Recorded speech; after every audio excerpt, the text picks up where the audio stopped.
Vamos começar. Eu sou a Ju Araújo, eu sou psicóloga organizacional de pequenas empresas e eu ensino empresárias a assumirem as rédeas das suas emoções para destravar a empresa e fazer elas crescerem em 3 meses. E por que, né? Destravar a empresa e fazer ela crescer a partir das emoções? Porque eu percebo no dia a dia que boa parte do que segura o crescimento da nossa empresa são as nossas travas mesmos, né? As nossas, digamos assim, as nossas emoções não gerenciadas, aquilo que a gente não percebe que a gente tem, aquilo que a gente não dá valor, coisas que a gente acaba deixando escondidinho lá, são as coisas que mais nos travam, né? Então, consequentemente, se eu tenho um negócio, normalmente o meu negócio vai chegar até o ponto onde vai tocar no meu calo, e quando chegar ali, eu vou travar. Certo? Então, o tema de hoje vai ser sobre expectativas e a realidade. Vou falar, gente, que frio que tá. Eu tô com a janela aberta aqui por causa da luz. Tô congelada. Então, vai ser para falar sobre expectativa e realidade, sobre as nossas frustrações ou, né, sobre a nossa sensação de felicidade, de sucesso. E eu ainda vou trazer no finzinho uma saída de como lidar com a possível frustração ou possível desânimo que a gente tem frente à nossa realidade, tá? Mas para explicar um pouquinho mais, é bem importante entender o conceito da cadeira vazia, que eu vou usar essa analogia. Quando eu trabalhava numa empresa, logo que eu nem estava formada ainda, eu consegui um emprego na área, eu comecei a trabalhar num hospital, que é uma empresa bem grande aqui da região, uma das maiores empresas, e era um emprego muito bom, assim, na época eu lembro das minhas colegas, era um emprego que pagava muito bem, eu tive uma valorização logo no início, fui contratada, me deram bastante oportunidade de eu desenvolver o que eu acreditava, foi bem legal, assim, comecei a trabalhar lá. Só que ele era um hospital centenário, então, querendo ou não, era um hospital regido pelas irmãs, uma empresa com uma cultura muito antiga, vamos dizer assim, né? Então, toda essa dificuldade cultural frente ao meu perfil, que era muito mais ativo, muito mais dinâmico, muito mais inovador, acabou que eu comecei a desmotivar. Eu vou pegar esse exemplo só para a gente entender o nosso dia a dia. É muito comum quando a gente trabalha num lugar para as outras pessoas, a gente não está plenamente satisfeita, porque de alguma forma a gente se sente barrado. Então eu me sentia presa, eu sentia que eu não era ouvida, que as coisas que eu falava, você não, mas não dá porque não é assim que funciona. E aí eu queria fazer diferente, eu queria tentar resolver o problema, e muitas vezes não era possível, assim. E talvez não fosse mesmo, né? A gente tem que respeitar também a cultura do lugar. Então a gente acaba trabalhando numa empresa e a gente se queixa. Eu lembro que eu me achava muitas vezes, eu ia embora muito frustrada. E aí eu decidi empreender. Agora eu vou fazer do meu jeito, agora eu vou então criar as inovações, eu vou trazer tudo aquilo que eu acredito que deva ser feito. E agora sim eu vou me sentir plena, vou me sentir satisfeita, vou me sentir livre para exercer aquilo que tem a ver com o meu perfil, com a minha essência. Então agora eu vou ser feliz. E aí eu abri uma empresa.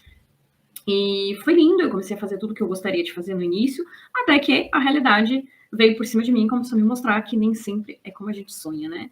Então, daqui a pouco eu me vi tendo que lidar com clientes que não confiavam no meu trabalho, porque nem conheciam. Eu lembro de fazer dinâmica para desenvolvimento emocional da equipe, e o dono da empresa falou assim, eu pago caro para ficar jogando balão para cima. Então, acabava que no fim das contas eu me frustrava, eu queria fazer mais e não tinha tempo, ou não tinha competência para lidar com todas as áreas, e eu também me frustrei. E aí eu também comecei a me queixar. E talvez vocês estejam no mesmo lugar que eu, de repente tem o seu próprio negócio, abriu porque queria se sentir mais feliz, tocar, né, o seu negócio do jeito que vocês acreditavam, e de repente estão se vendo em algo que não está trazendo toda essa felicidade, ou pelo menos toda essa satisfação que foi planejado no início. E aí o que eu vou dizer para vocês? Calma, né, tipo, tem como a gente dar um jeito nisso, né, dá para dar um jeito. Então vamos pensar o seguinte, tá? Agora eu tô no meu negócio, não tô muito feliz, então agora eu vou começar a trabalhar. Vamos imaginar a pastelaria, porque vai ficar mais fácil eu trazer um exemplo mais físico. Eu tenho uma pastelaria ali com meu marido. Querendo ou não, a pandemia nos quebrou legal, assim, a gente perdeu 80% do nosso faturamento. Então a gente veio batalhando, se esforçando muito para conseguir manter as contas em dia, e pega empréstimo aqui, planeja aquilo lá e corta custo aqui. Então a gente tá desmotivado, tá frustrado. Então a gente vai corrigir, né? Vamos corrigir tudo que aconteceu, vamos ajeitar, vamos, né, aparar as arestas para a empresa ficar redondinha de novo. E quando ela ficar redondinha, então eu vou ficar feliz, certo? Eu não sei se tem alguém aí comigo, mas pensa um pouquinho e me responde. Se eu deixar tudo redondinho e voltar a vender bem e voltar a ter o resultado que eu tinha antes, eu vou ficar feliz? Será que agora, então, vai chegar a felicidade que eu estava esperando lá no início, desde quando eu trabalhava em outras empresas? Não, não vai chegar. Por quê? Porque por mais que eu ajuste as arestas, por mais que eu arredonde a empresa, outros desafios irão surgir. Aí eu vou estar preocupada porque eu vou ter desafios maiores, porque eu vou ter que estar tomando decisões que vão me colocar mais em risco. Talvez me tire mais da zona de conforto. Eu pensei, poxa, quando eu estava lá atrás era mais fácil, eu dava conta só com isso, agora eu já tenho que buscar isso, aquilo outro. Ou seja, sempre na nossa vida, seja na vida pessoal, seja na vida profissional, seja nos relacionamentos, não interessa. Sempre teremos cadeiras vazias. Pelo menos uma cadeira vazia a gente vai ter na nossa vida. Eu vi uma palestra, essa semana eu estava vendo uma palestra, e o palestrante ele falou da cadeira vazia. E o que ele falou sobre a cadeira vazia? Ele falou o seguinte, que a gente tende a querer deixar tudo bonitinho. Então a gente vai lá montar uma mesa de jantar, bota tudo certinho, as pessoas certinhas na mesa, e daqui a pouco tem uma cadeira que tá vazia, parece que dá aquela sensação que tá faltando algo. Essa é a analogia que eu tô trazendo agora. Então a gente sempre, por mais que a gente corra e se esforce, sempre a gente vai ter alguma área da nossa vida que vai estar faltando algo. Sempre. Quando eu digo sempre, é sempre mesmo. É sempre. A gente nunca vai estar plenamente completo. Não existe isso. Isso é uma ilusão que a gente tem, achando que a gente tem que consertar, tem que dar um jeito de resolver, de tapar buraco, para tudo ficar redondinho. Nunca vai estar 100% redondinho. E aí, o que eu não vou fazer hoje com vocês, né?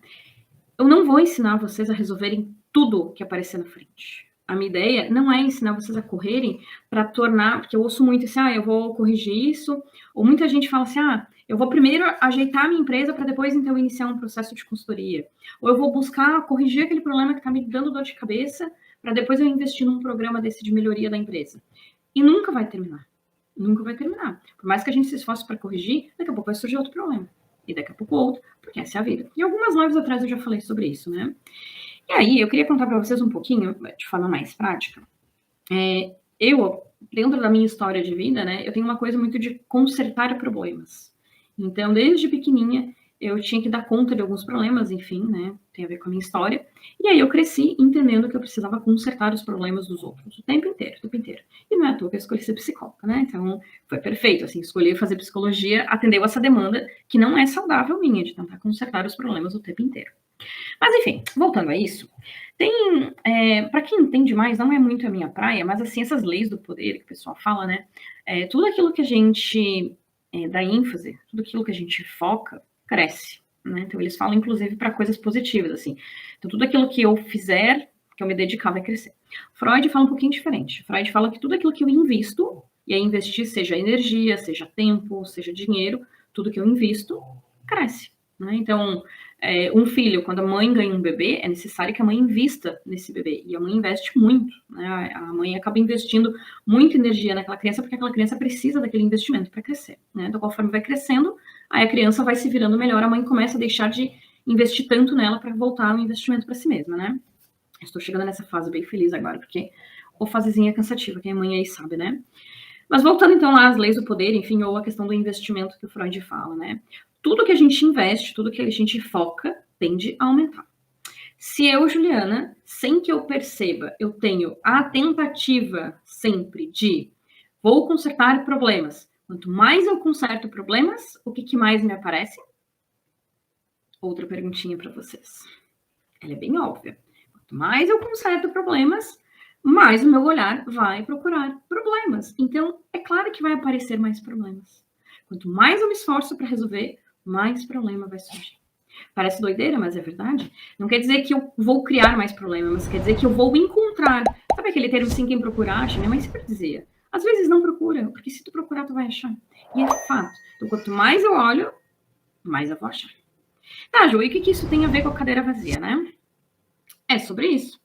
Quanto mais eu tento deixar as coisas em ordem para botar alguém sentado na cadeira, vamos dizer assim, mais eu canso tentando manter a ordem e provavelmente mais desordem eu encontro. Mais nítido vai ficar a cadeira vazia para mim. E aí é um correr atrás do rabo sem fim, assim, não termina. A única coisa que termina nessa história de tentar preencher cadeira vazia é a nossa energia. Porque não tem como, tá? E trazendo toda essa lógica, toda essa analogia da cadeira, essa análise que eu estou trazendo sobre o investimento e tudo mais, se a gente trouxer para nossa empresa, pergunto para vocês, o quanto do dia a dia de vocês focam mais naquilo que não está preenchido do que naquilo que de fato é o objetivo de vocês?